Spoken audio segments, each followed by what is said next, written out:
কাজ শেষ হবে তো আমি মনে করি যে 5 বছরের আগে শেষ হবে না।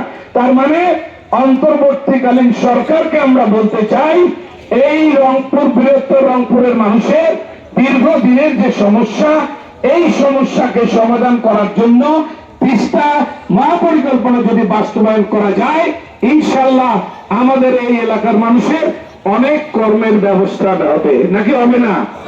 অনেক কর্মকাণ্ড সৃষ্টি করা যাবে। আমরা আগে শুনেছি যে আমাদের অভিভাবকদের কাছে, আমার মনে পড়ে ছোটবেলার কথা, নোয়াখালী কুমিল্লার লোক আগে আমাদের এলাকায় এসে বসবাস করত।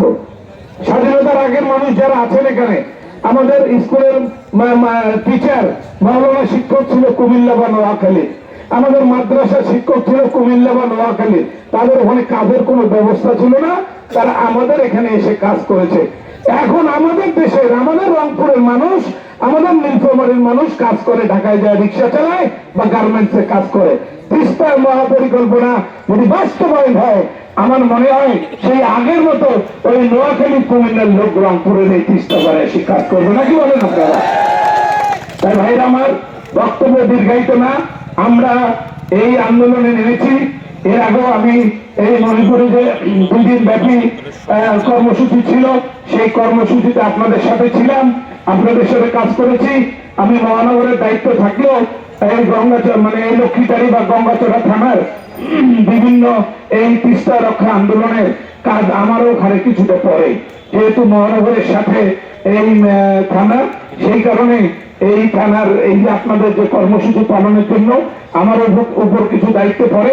সেই কারণে আপনাদের সাথে আমার এই কাজ করা, আপনাদের কাছে এখানে আসা এবং আপনাদেরকে সাহায্য সহযোগিতা করা, আপনাদেরকে উৎসাহিত করার জন্যই কিন্তু আমার এখানে আসা। আমি মহানগরে বিএনপির নেতৃত্ব দিই, আমি কিন্তু জেলা বিএনপির নেতৃত্ব দেই না। আমার এখানে কোনো রাজনৈতিক চিন্তা নাই। আমার এখানে চিন্তা হচ্ছে এই এলাকার মানুষের যে আমাদের দীর্ঘদিনের দাবি, তিস্তা মহাপরিকল্পনা বাস্তবায়ন, সেই তিস্তা মহাপরিকল্পনা বাস্তবায়নের কর্মসূচি আপনারা করবেন।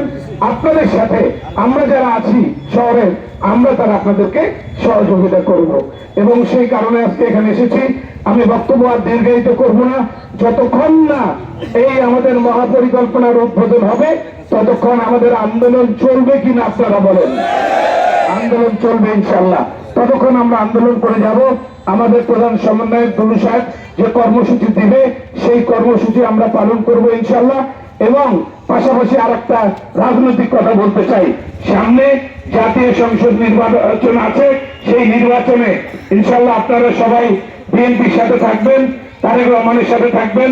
তারেক রহমানের 31 দফা যে কর্মসূচি দিয়েছে, রাষ্ট্র মেরামতের যে কর্মসূচি দিয়েছে, সেই কর্মসূচির সাথে থাকবেন এবং আপনারা সবাই তারেক রহমানের হাতকে, বিএনপিকে শক্তিশালী করবেন, এই প্রত্যাশা রেখে আমি আমার বক্তব্য এখানে শেষ করছি এবং আজকের মশাল এই প্রজ্বলনের উদ্বোধনী এই অনুষ্ঠানে আমি ঘোষণা করছি এই গঙ্গাচড়া বাড়িতে।